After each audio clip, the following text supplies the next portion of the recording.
You're going to win money on the national championship tonight. This is the Daily Profit brought to you by Linemaker Sports. And in today's show, we're going to go through the best bet in the national championship between Florida and Houston. But before we get to that, let's talk about this past weekend and let me show you guys exactly how the weekend ended up turning out. So let's jump over to the whiteboard and let's mow through that so we can get right into the national championship. Now, we had a decent amount of plays throughout the weekend, so I'm going to mow right through these, all right? Let's start out with Juan Soto to get one hit. He ended up hitting that one. Witt Jr. to get one hit. We hit that. Seager to get one hit. Hit that. Schwellenbach to go under 2.5 earned runs. We ended up hitting that one. Then we move on to Saturday. Kucherov to go over 0.5 points. Hit that one. The Braves money line did not get that done. They lost 4-0. Ozzie Albies to get one hit. That did not come through as he went 0 for 4. Then we had Mookie Betts to get one hit. He ended up going through with that. Then we move on to Sunday. Devers to get at least one hit. He's been on fire after starting off pretty rocky. Then we went to Judge to get one hit. Even in extra innings, he still could not because they walked him. Glasnow, he got tagged by the Phillies, so we did not get a win on that one. Moving on to the NBA, we had Trae Young to go over 34.5 points, rebounds, and assists. He ended up crushing that number. The Warriors to go under 234.5. They ended up crushing the under on that. But then we had the Warriors money line. They couldn't get it done. They lost to Houston. Raptors under 224.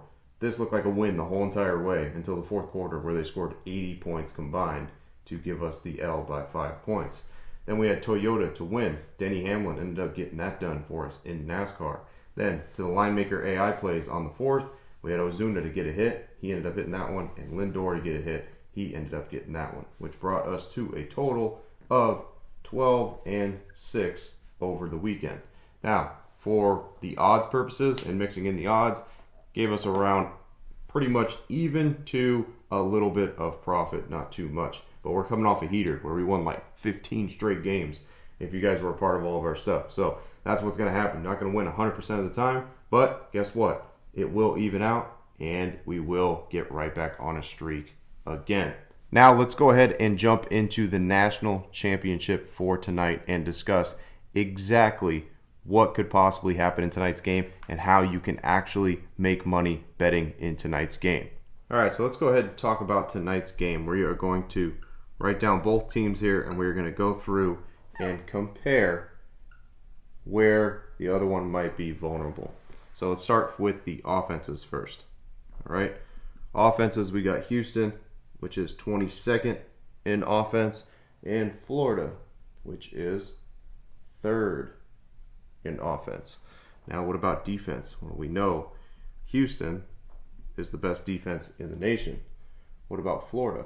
Florida is the 26th best defense in the nation. Now, let's get to shooting. How do these teams shoot? All right, Houston is 127th in the nation, so not that great there. And then we go to Florida. Florida's 43rd, which is pretty decent. All right, now how do they defend the shoot? All right, defend the shot is going to be first in the nation, obviously, for Houston. And then for Florida, 16th. All right, now let's get to rebounding. Rebounding, which team has the edge in rebounding? Houston is 76th, and then Florida is 3rd. Florida's a big team. They got some big players on there. All right. Now let's talk about blocks per game. Blocks. We got Houston 34th, and then for Florida, we got them at 40th, so not too much of an edge really on either end there. Now, steals per game. Let's talk about steals, which could be a vital point. It could cause extra possessions. All right, we got Houston coming in at 55th, and then we got Florida coming in at 98th. Now, what about rebounds allowed? Okay, how many rebounds do they allow? This is a pretty important stat. Houston is 18th in the nation at that end. And Florida is surprisingly 94th in the nation there. All right, now here is another big thing that I noticed. extra possessions per game. Houston ranks first there, whereas in extra possessions for Florida, they rank 51st. Okay, so again, extra possessions is pretty big, especially in a national championship. And then let's talk about pace, because this could help with the over-under. All right, so your pace factor here, Houston's one of the slowest in the nation. And Florida is 78th, which isn't too slow, but still is pretty slow there. All right, now let's go through and give a check on each end here to see who has the overall advantage. So offensively, obviously Florida gets the check for the offense. Defense, obviously Houston's going to get there. All right, shooting percentage, Florida's going to get the check there. Defensive shooting percentage, Houston's going to get that check. Rebounding, Florida's going to get there. Blocks per game, Houston. Steals per game, Houston. Rebounds allowed per game, Houston. Extra possessions per game, Houston. And the pace of play doesn't really come into account for money lines here for looking for a winner. That's more for the over-under. All right, so if we're looking based off of winning here, we got 1, 2, 3, 4, 5, 6 going against 3 here. So what do we got here to mark down right now? Would be Houston, obviously, money line here. Okay, is how that would run out if we looked at comparisons here. Now let's talk about the over-under here. How does that affect things? Well, let's talk about the over first off. If we're looking at the over, we want stuff to be offensively, right? So offense, 22nd, offense third, that's good for the over. Defense first, defense 26th, not good for the over. Shooting percentage, 127th in the nation, not good for the over. 43rd, decent for the over there, all right? Defensive shooting percentage, first and 16th, not good for the over. Okay, definitely not good. Rebounding doesn't really come into effect for the total.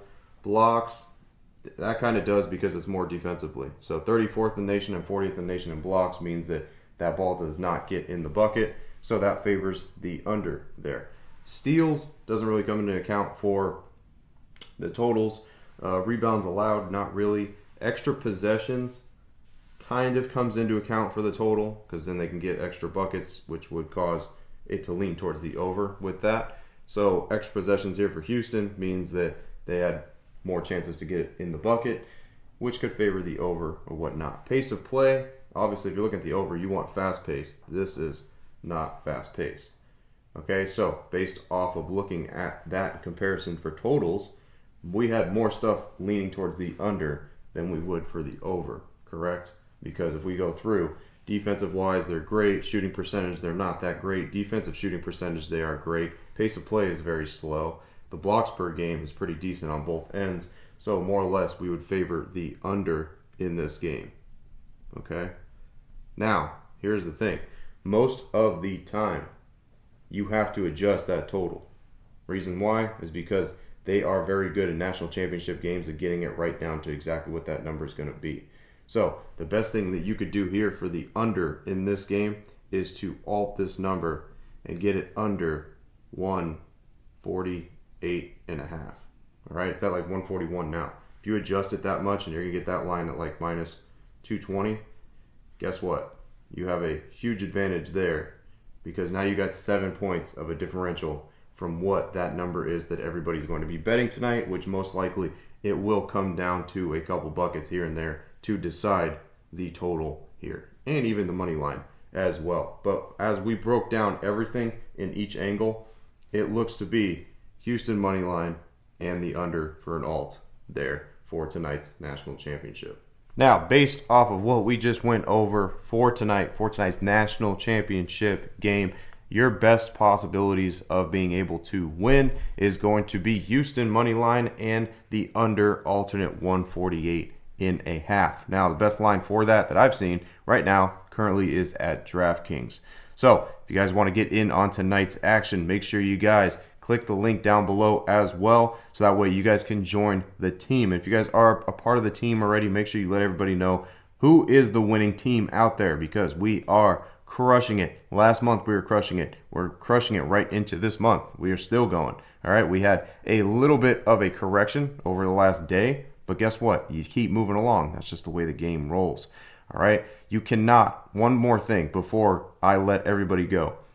Do not let the national championship dictate whether you continue to do this or not. It is just another game. Remember that. So don't take your whole bankroll and bet it on the national championship because, yeah, maybe you'll win, but that is not the right way to do things. It is just another game. Remember that. So stay consistent with betting all your games and understanding exactly how winning sports betting actually works instead of taking all your money and losing it like a lot of people did this last weekend on Duke. All right, and then they tilted and lost all of their money.